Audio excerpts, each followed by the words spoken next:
Obrigada, Paulo. Até Obrigado, mais. Tchau, tchau. Muito bem, gente. 20 horas e 41 minutos.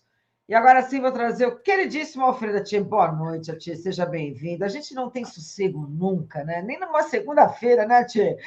Poxa vida, mas é isso, né? O Trump também não deixa a gente sossegado, né? Seja bem-vindo. Como vai? Oi, Andréia. Prazer estar com você, com a comunidade 247.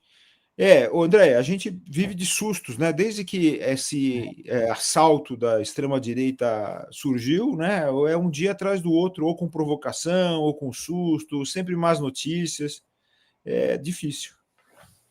Pois é, olha, nós vamos tratar, eu acho que é muito importante a sua presença, porque eu queria pegar pelo ponto, acho que óbvio, né? A ilegalidade da fala de Trump. Né? Porque é um país que tenta, de uma forma absurda, romper a soberania de outro, impor ali uma agenda, ao mesmo tempo ele tem também uma intenção de, a partir de países que ele considera, não é, ali a periferia do sistema, não é, o lugar para poder atacar, obviamente, o BRICS e a China, né, no caso.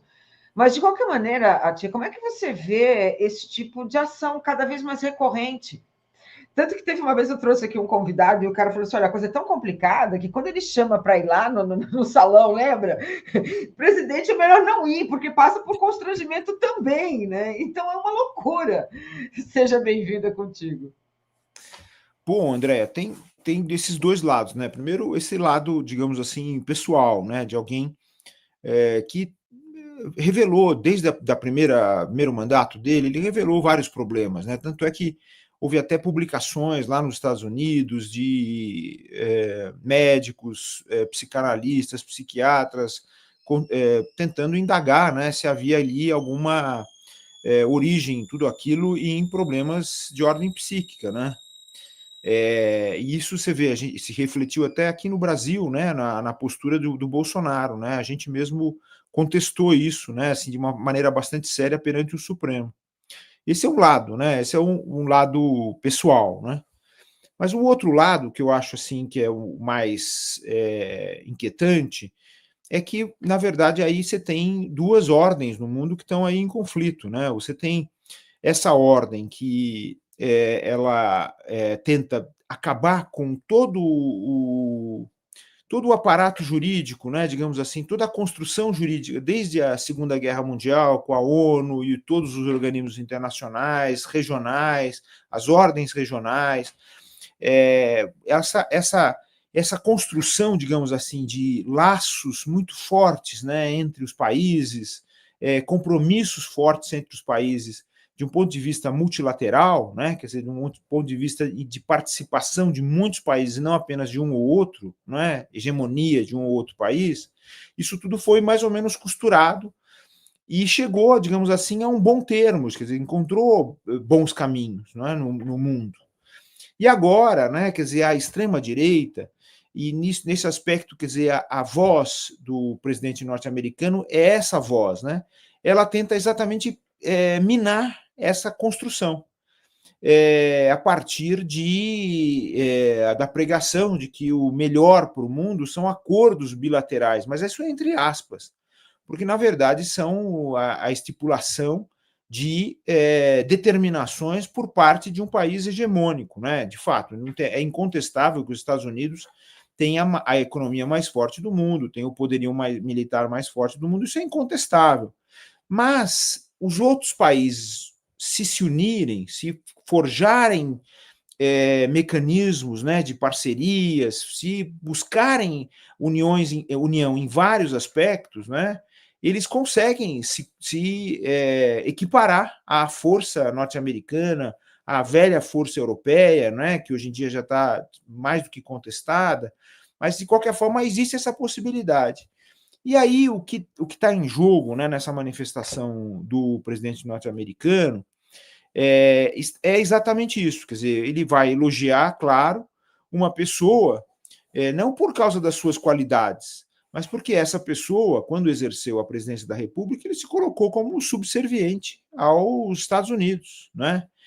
Incontestavelmente, quer dizer, do ponto de vista até cultural, no pouco de cultura que havia e que há nesse grupo do bolsonarismo e da extrema-direita, né? Essa coisa assim meio rudimentar, né? Superficial, permeada de um monte de mentiras, permeada de um monte de equívocos, né? De preconceitos, de discriminação e assim por diante. O que estava em jogo era justamente a transformação do Brasil e dos outros países, né, em servos, né? Quer dizer, era uma espécie de volta de um certo colonialismo, né? O Bolsonaro, na verdade, não foi propriamente um ditador e nem tinha qualidade para se alçar a isso. Ele foi, na verdade, uma espécie de feitor, né? Um velho feitor, né? Aquele que faz o serviço para os outros, né? Então, esse elogio tem a ver com isso. Então, é a crítica do multilateralismo, é a crítica da ordem internacional, do direito internacional, isso é muito sério, quer dizer, porque isso tudo que ele afirma é ilegal, né? Porque você tem uma ordem internacional que afirma claramente a soberania dos Estados, é isso que está na representação da Organização das Nações Unidas, no próprio Conselho de Segurança, nos tribunais internacionais, assim, está tudo sempre ligado à ideia de soberania dos Estados, né?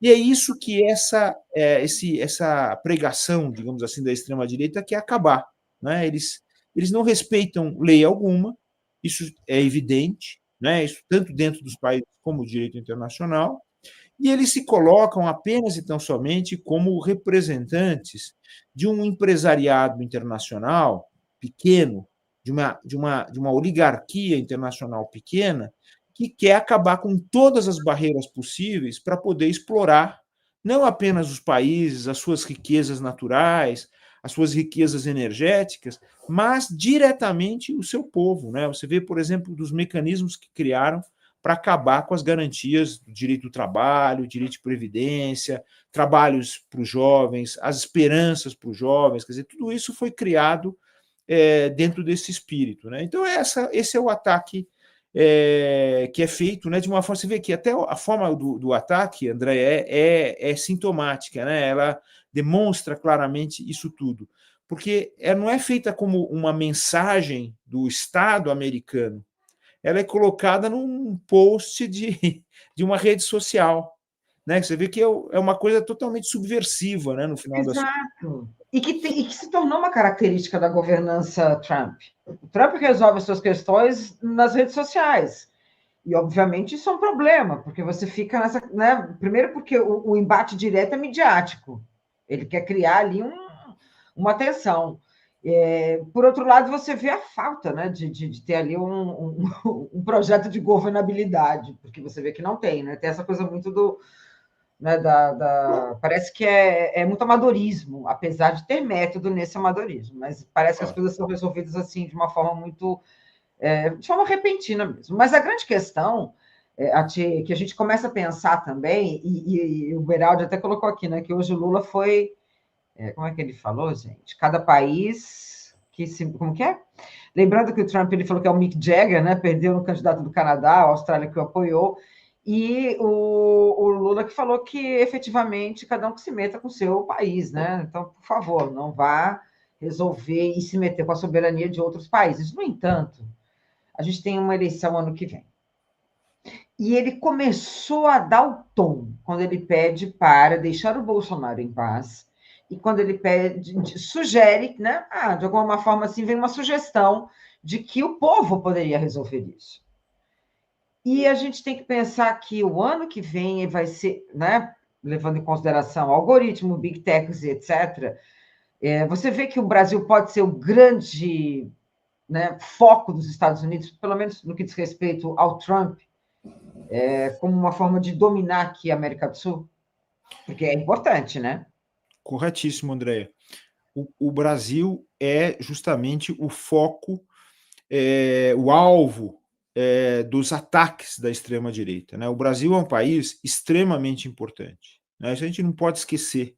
Apesar da grande imprensa, a imprensa corporativa, viver dizendo que nós não somos absolutamente nada, eu vi, por exemplo, em uma outra dessas redes afirmarem que o Brasil não é um líder mundial, que o Brasil é só um líder regional, desvalorizarem o papel do Brasil, mas o Brasil tem um papel extremamente importante nas relações internacionais, graças ao trabalho de gerações de diplomatas brasileiros, mas, sobretudo, o trabalho que foi empreendido a partir dos governos do presidente Lula, né? Ele teve ao seu lado figuras como tem até hoje, né? Muito importantes nesse pensamento, digamos assim, da ordem internacional. E isso gerou resultados, né? Como continua a gerar resultados. Você vê, o sucesso do encontro do BRICS aqui no Brasil é inegável. As possibilidades, a potencialidade do BRICS também é inegável, né? Se dizia há pouco tempo que a China não teria mais nada a ver com o BRICS, porque a China se tornou quase praticamente o país mais importante do mundo, né? E está a caminho disso. Mas isso também não é verdade, porque para a China também é importante esse multilateralismo, ela depende desse multilateralismo e, portanto, da liderança brasileira, que é uma liderança democrática, hein? Que você vê que dentro do BRICS o Brasil é a grande força democrática, e isso é muito importante, e a gente tem que valorizar isso. E a voz do Brasil do ponto de vista da paz internacional. Claro, esse foco da extrema-direita no Brasil é exatamente por causa dessa importância. E eles querem, a todo custo, terminar com o ciclo democrático brasileiro iniciado em 88. Eles querem, a todo custo, impedir que o Brasil utilize as suas riquezas naturais, a sua capacidade de negociação internacional para se desenvolver. A grande questão é essa, né? Lá atrás, no golpe que vitimou a presidência de Dilma Rousseff, era o pré-sal, claramente, né? Hoje existem outros recursos naturais que o Brasil está expandindo, quer dizer, está expandindo a exploração, e de uma forma, claro, existem críticas ambientais, isso são importantes, mas o Brasil, ele também assume esse compromisso ambiental perante o mundo, né? O compromisso climático, o compromisso com relação às metas do desenvolvimento sustentável até 2030. O Brasil está nesse jogo como um país altamente vinculado ao direito internacional e às relações internacionais. E isso é extremamente importante. Mas aí, veja, os ataques são feitos dessa forma, como aconteceu hoje, mas são feitos também por meio dessas oligarquias internacionais. Você vê o ataque, por exemplo, que o Brasil sofreu com o artigo da The Economist britânica, né? Uma coisa totalmente equivocada, um artigo errado do ponto de vista científico, errado do ponto de vista econômico, mas era um artigo encomendado, né? Até parece, é incrível, né? Porque a gente está acostumado com uma grande imprensa no Brasil que faz essas coisas, né? Que, por exemplo, publica um artigo que hoje li, que eu até fiquei surpreso, dizendo que as passagens aéreas tinham um aumento porque havia judicialização pelos consumidores dos danos que sofrem. Você vê, isso não é um artigo científico, nem um artigo jornalístico, isso é um artigo encomendado. E assim por diante, a gente está cansado de ver isso. Mas na imprensa internacional, isso também circula. Então, esses ataques, né, que são feitos dessa forma, você vê que é tudo, entre aspas, informal. Não existe ninguém que assuma a responsabilidade direta por fazer isso. Qual é o objetivo? É justamente minar as instituições. É isso que é a questão. Eles não reconhecem as instituições brasileiras. Essa que é a questão. Porque não reconhecem as instituições de lugar nenhum. Daí porque eles tratam mal o Supremo Tribunal Federal, tratam mal o presidente da República, porque Lula é o presidente da República, né? A gente está acostumado com a grande imprensa atacar o presidente da República de um jeito tão torpe, não é? Mas agora a gente está vendo a mesma coisa da parte desses mecanismos internacionais de crítica sem qualquer tipo de ética, sem qualquer tipo de fundamento. É a crítica simplesmente voltada para insistir e minar as instituições brasileiras. Né? Tia, tem uma pergunta que a gente está no final, mas eu quero trazer aqui o nosso público, que é o Beraldi, que está com uma pergunta. Tia, você acredita que o Trump... Opa, já perdi, não, achei. Assusta... Você acredita que o Trump assusta e é antipatizado pelos eleitores da direita tradicional, excluindo os da seita bolsonarista? Eu acho que aqui no Brasil ele tem uma rejeição. Não sei como é que você vê, é contigo. Bom, Beraldi, é uma pergunta excelente. Eu acho que a gente está diante de três forças, digamos assim, políticas, né? Você tem a esquerda, você tem essa esquerda, essa direita tradicional que você referiu, né? Conservadores, liberais, uma esquerda, uma direita mais racional, né? Centro-direita e direita, e você tem a extrema direita. Eu acho que esses conservadores liberais, eles não se dão com a extrema-direita. Eles estão agindo assustados, pressionados, chantageados por essa extrema-direita. E eu acho que a solução política está numa espécie de tomada de posição desses liberais, né?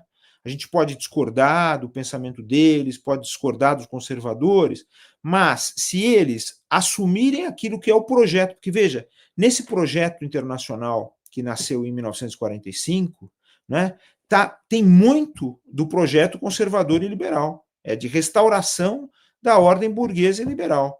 Então, se eles assumem isso, se eles voltam a esses fundamentos e firmam o pé nisso aqui, eles são capazes de resistir. Um pouco foi isso que o presidente Lula fez ao criar a coalizão democrática, né? Quer dizer, ela brigou ali figuras importantes, como o próprio Alckmin, como outros tantos que se aliaram a esse projeto para acabar com a extrema-direita. Então, nós estamos dependendo disso. Então, a influência desses ataques na eleição do ano que vem, para responder assim de forma breve a pergunta importante que a Andrea fez, ela vai ser minada na medida em que essa coalizão democrática, portanto, o presidente Lula, nós todos que somos a favor da democracia, a gente saiba lidar no diálogo com essa direita liberal, conservadora, essa centro-direita que ainda tem uma racionalidade a defender. A outra não tem nada, a outra quer acabar com tudo o mais rápido possível. Né? Infelizmente, né? É destruidor. Bom, a gente está indo para o final, Atchê, e assim, obviamente, a gente tem que trazer tantos outros assuntos para a gente conversar, mas eu quero que você volte para a gente tratar ainda com relação ao 8 de janeiro, que tem muito assunto pela frente, até pelo fato, né, da forma como o 8 de janeiro está ligado às eleições de 2026 e como alguns bolsonaristas, na verdade, o clã Bolsonaro tem colocado, pelo menos tentado colocar, não é, o perdão, não é, o perdão como uma base para sustentar um apoio. Mas isso vai ficar para uma próxima vez, porque eu acho que isso é muito tão sério, é tão absurdo. São tantas camadas, não é, Tchê? Mas vale a gente trazer esse ponto um dia para a gente conversar aqui com o pessoal. De qualquer forma, eu passo para você se despedir. Valeu demais a sua presença e até a próxima. Obrigado, Andréia. Foi um prazer estar com você e com a comunidade 247 de novo. Até breve. Muito bem, valeu demais. Então, olha só, gente, compromisso. A gente vai trazer esse assunto porque tem isso vai dar pano para manga. Lembrando, gente, que hoje não temos o Joaquim, então a gente vai acabar às 21 horas, mas a gente volta amanhã, volta às 22, tá? Fechando hoje um pouco mais cedo. Peço para vocês continuarem com a gente, compartilhar essa live, deixar um like. Quem chegou agora, volta para o começo, assista, mas compartilhem. Quem estiver no X, venham aqui, entrem no site do Brasil 247, compartilhem por aqui e deixem um like também. Eu peço para todo mundo, então, ficar com a nossa programação. Beijo para todos e até amanhã. Tchau, tchau.